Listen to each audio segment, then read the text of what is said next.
Hi, folks. This is the second part of the lecture we had on the turn of the century. This is about the American cities. Because remember, in the South is tied up in sharecropping and trying to rebuild from the Civil War. The West, you're going to see cowboys and railroads and farmers, and that's the beginning of populism and that idea that the government just needs to be fair and that society, if it's fair, everyone gets a fair shot. That's what the populists wanted. Remember that old silver thing and recalls and then things like that. Okay. In the cities, we talked about that this is a gilded age. And why this is a good thing is because you have all these things like Coca-Cola, chewing gum, Hershey bars, hot dogs, roller coasters, skyscrapers, elevators. That's the good stuff. The bad part is that workers are paid like crap and that they're unsafe work environments. There's pollution, there's crime, there's overcrowding, there's a hatred forming between urban and rural areas. It's like that apple we talked about, that on the outside it looks really good, on the inside it's kind of mushy. All right. And the one thing we talked about that was a problem was the monopolies, and that these businessmen like Rockefeller and Carnegie and Morgan, they're making all kinds of money, but because of social Darwinism, they don't care about their workers.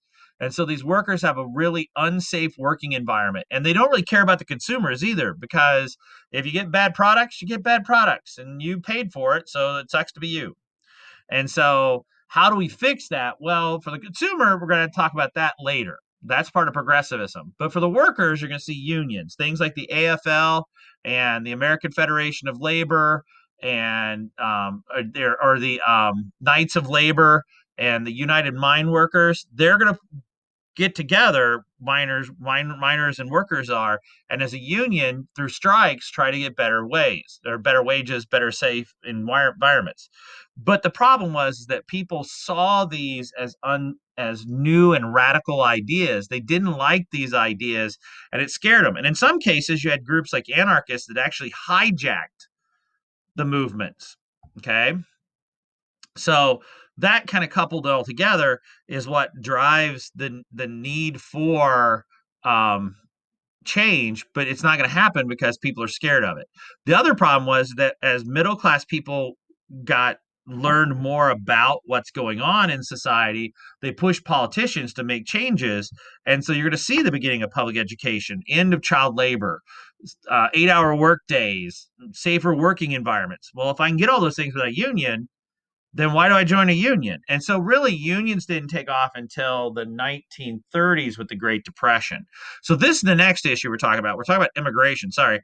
And so, this progressive groups we're talking about are going to address issues in the government and in society, but some things are going to fit into the progressive era that, like, if I asked you in the test, how did labor workers fix their problems? That'd be unions and strikes.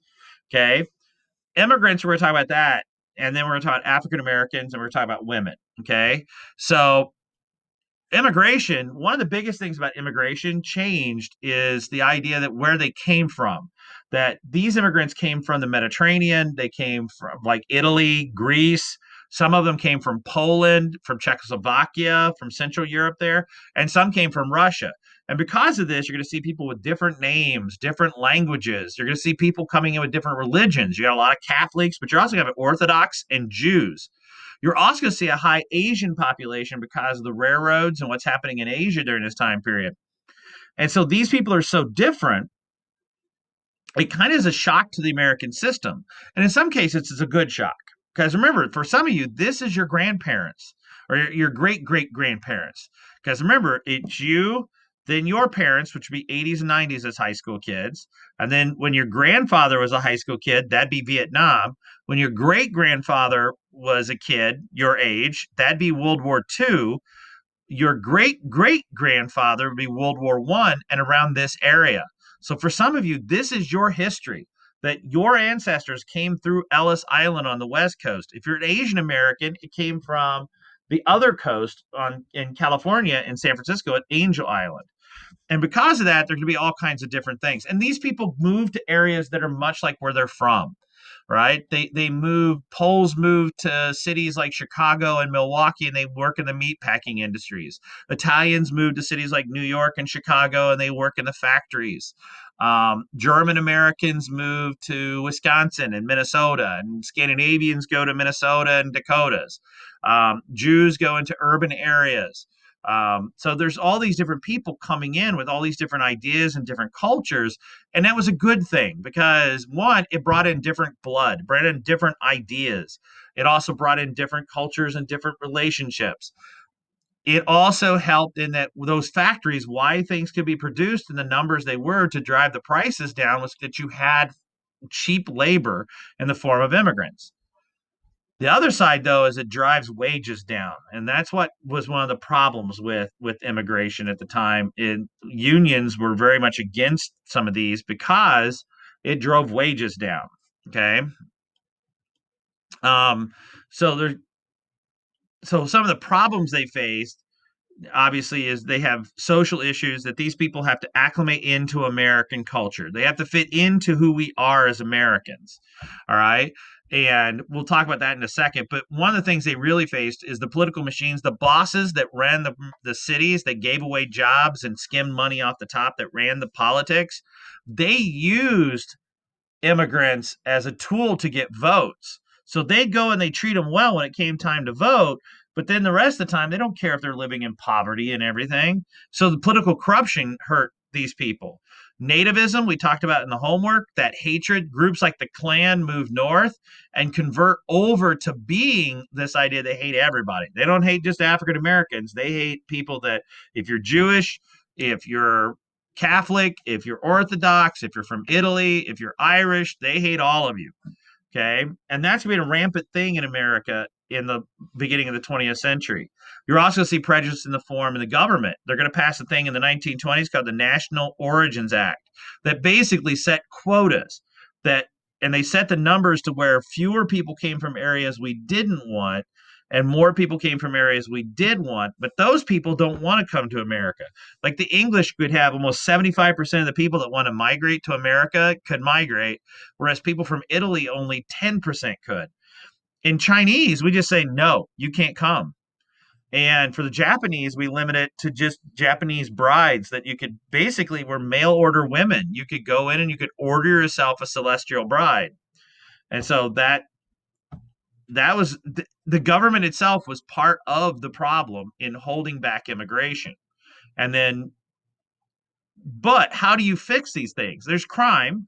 Obviously, wherever you have poor people, you're going to have increased crime because it's the wolf and sheep thing we talked about in the other presentation. And culturally, it's how do you take someone who just got off the boat from Italy who doesn't speak English, who can't read or write English, and then they have to become American. They have to find an apartment. They have to find a job. They've got to fill out paperwork for their kid to go to school. It's hard for these people to come in and be the first generation people. And at Ellis Island, people would come in and they'd have names they couldn't spell. And so people, they just changed their names and stuff. And some of you or your families actually changed your names to become more Americans. Well, to help these people, the first generation people, you had people like Jane Addams, who established a thing called Hull House, who basically, she's from Rockford. She graduated from Rockford University. And she went in Chicago and she created this thing called Hull House. And these also showed up in other places like New York and other places that helped immigrants acclimate into America. They taught them simple English. They helped them learn how to read. They helped them fill out paperwork they needed. They helped them with daycare for their children. And you see the same thing today with immigrant populations in that, like in Muslim areas or in high Hispanic areas.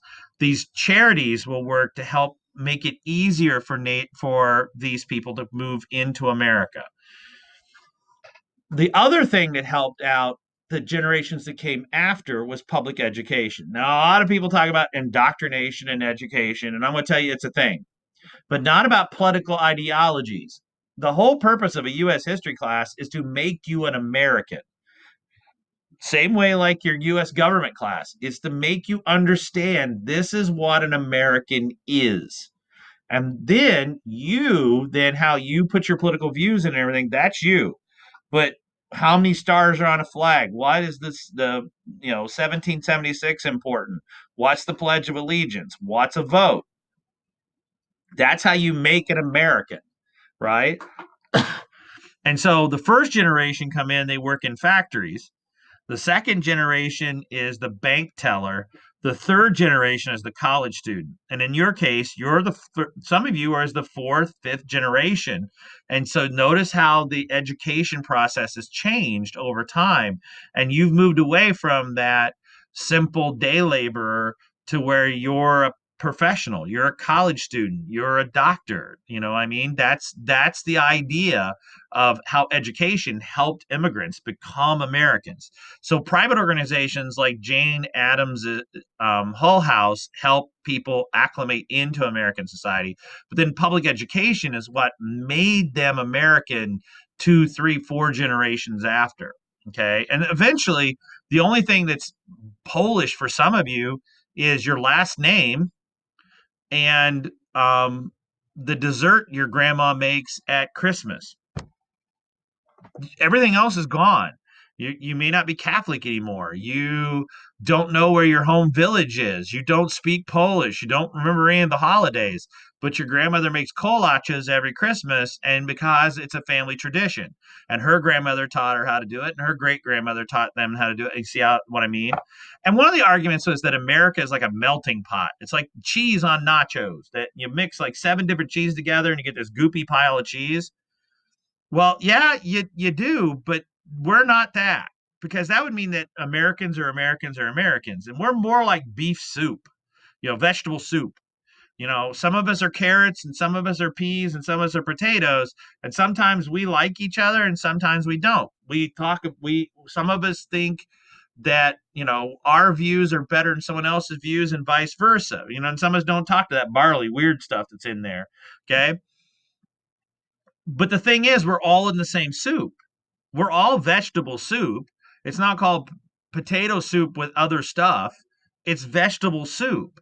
And so that's why we're kind of an unusual country in that Germans are Germans for the most part. The German people have and granted, there's immigration there too, but Germans are Germans and French are French, right?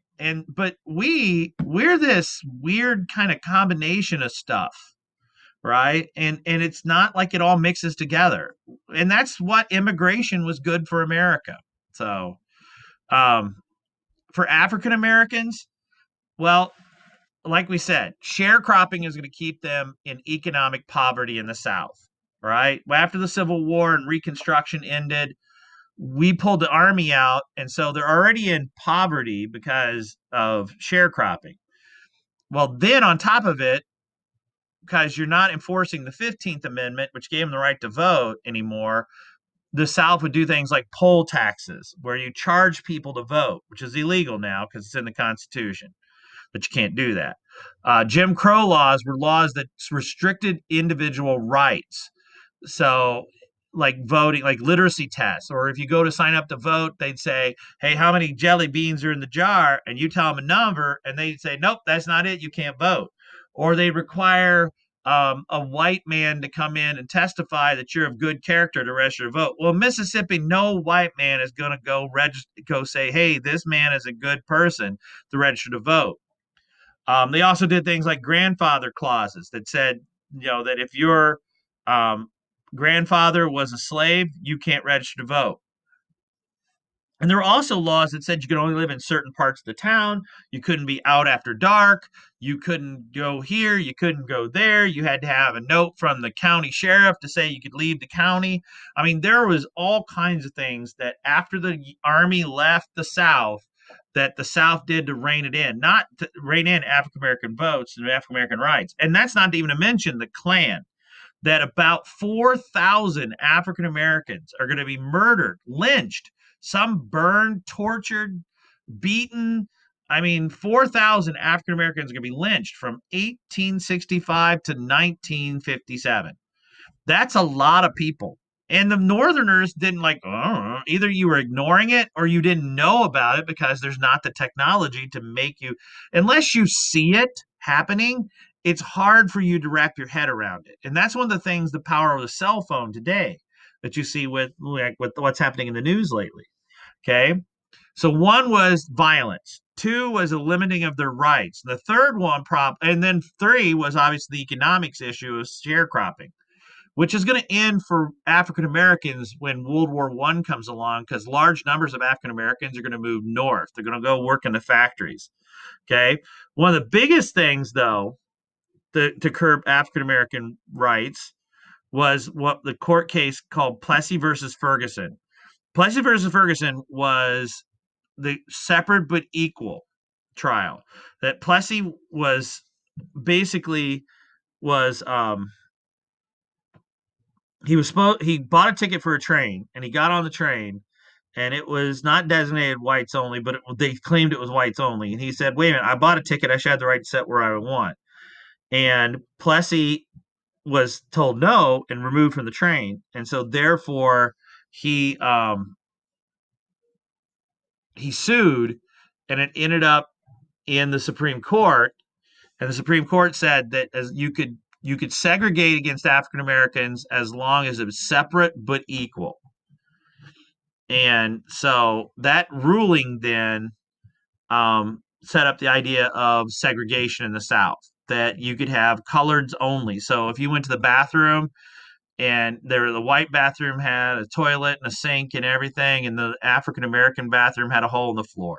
You go to a movie theater, whites could sit on the level where they could see the movie screen on the bottom level, and then African Americans had to sit in the balcony. African Americans, if they go in a restaurant, had to sit back by the kitchen, and then come through the back door, and white people would sit wherever they wanted. And this is going to be the thing that's going to last all the way until Brown versus Board of Education in the 1950s, that ends the idea of segregation. And it wasn't just in the South that this policy shows up, even in the North. Like Jesse Owens won 3 gold medals against the Nazis and defeated Hitler's people.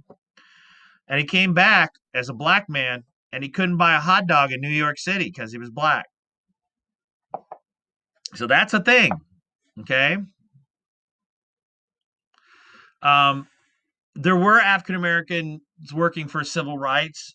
Booker T. Washington is going to say, he's this guy right here. This is Booker T. Washington. Booker T. Washington says that, hey, look, the best way for us to get our rights is to improve ourselves through education. We will acclimate into their culture, and then they will have to accept us because we will be smart and they have to take us. Okay. W. Du Bois says, whoa, whoa, whoa, wait. I'm all in on your education idea, Booker T. But we got to push for our rights. We can't sit around and wait. We need to be proud of being black men and women, but we need to make them give us our rights. We can be educated, but we need to push for our rights. And that was the beginning of the NAACP.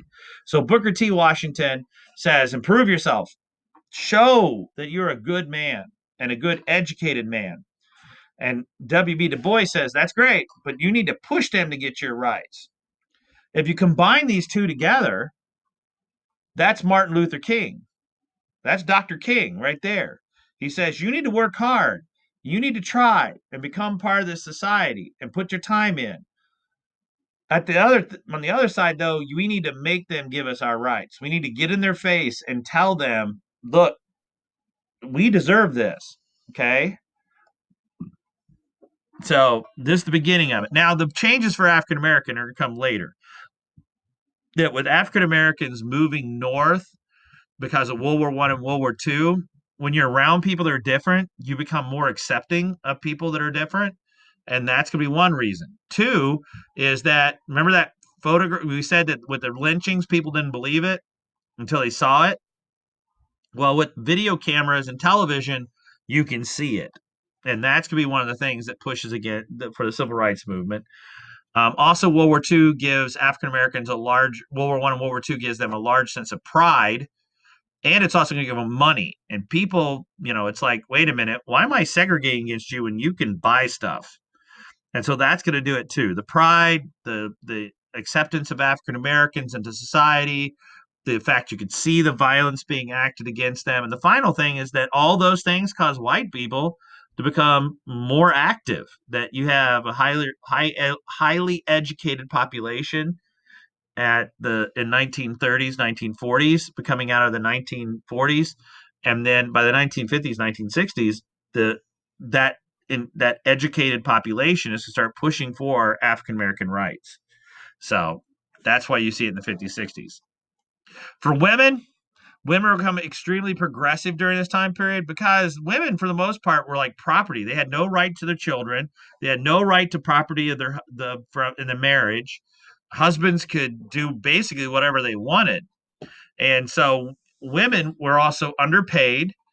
They're paid significantly less than men. They're treated like crap in the factories, and so women started pushing for their rights more. It started all the way back before the Civil War. Remember, every time the ladies get upset, something changed in history. That's something to remember later in history, later in your life. Is every time the ladies get upset, something changes.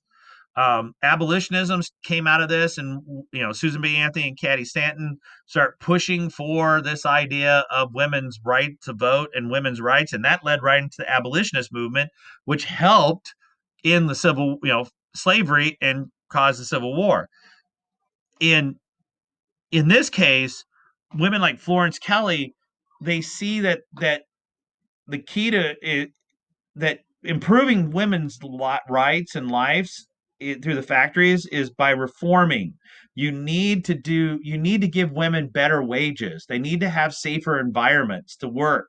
You're going to see the Seamstress Union, the American Textile and Seamstress Union, comes in because of the Triangle Shirtwaist Fire. So a lot of the reforms that come out of the progressive, with like women like Florence Kelly, that you're going to see this push to end also alcoholism by ending prohibition, because when husbands were drunk, they tend to beat their wives, and so that was a major problem. And so they're going to end the sale of alcohol. We're also going to see a push for more education and to end child labor in factories, and these all came from the women. All right. One of the biggest steps that women needed was the right to vote, right? That they need to have a political you the the idea of how women are going to get some form of equality is they got to get the right to vote so they can get better wages and get better treatment in factories. So they did it three different ways. Cady Stanton pushed for state by state. Okay, and these two people are here. This is Susan B. Anthony and Cady Stanton.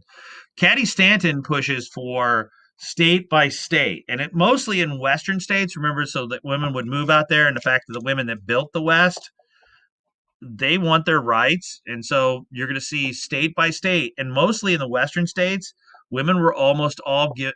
There's a huge chunk of states that give women the right to vote.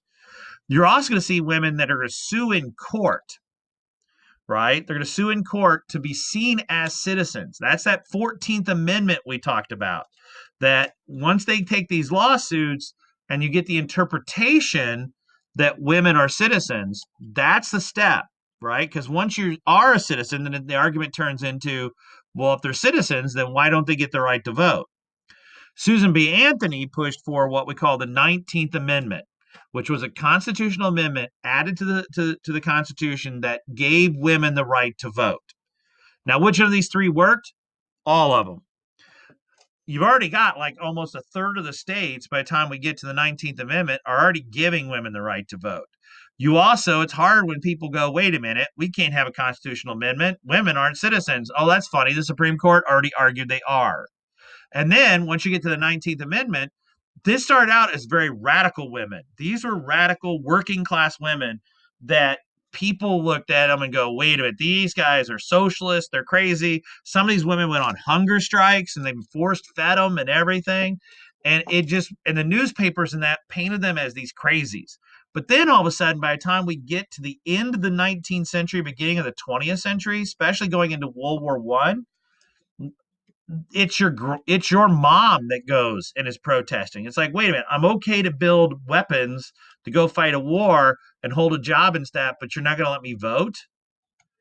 And the middle class women going out and pushing instead of some of these radical women, that was the thing that pushed it over the top. And then eventually the 19th Amendment was passed by the United States, and women in 1920 were given the right to vote in the 19th Amendment. That's women's suffrage. That's what they call that. Okay.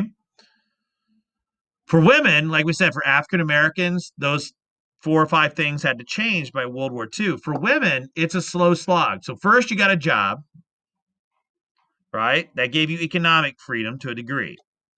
Then, or first you got an education. Sorry, first you got an education so you can read and write. We talked about that. Women in the factory started learning to read and write. That caused you to start pushing for your right to vote. But then you're going to get a job. World War I, World War II gives you work. So you get some money in your pocket. 2 is then you're going to see the right to vote, gives you political freedom, right? And then after that, the thing that's going to help you is birth control. Is that when they pass the oral contraception, it means that you control when you have children, which then significantly increases your rate of education and your rate of earning. Those are all things in American history that gave you more rights. And then eventually the courts, because of like when they got rid of Plessy versus Ferguson, that opened the door for Title IX, which is the idea that women and other other sexes, women, men, and and people with disabilities and all that need to be treated equal in education. So, and in sports. So, so this sets the stage for the 20th century. Things are coming. Like we said, women's role in society and women's rights, the civil rights movement, and of course, continued immigration in America. So this is kind of setting us up, and it sets us up for World War I and World War II and the issues that come after those. So, all right. So this concludes the second part of our lecture. We have one more to go on the progressivism. So keep your eye on Google Classroom, and we'll see you later.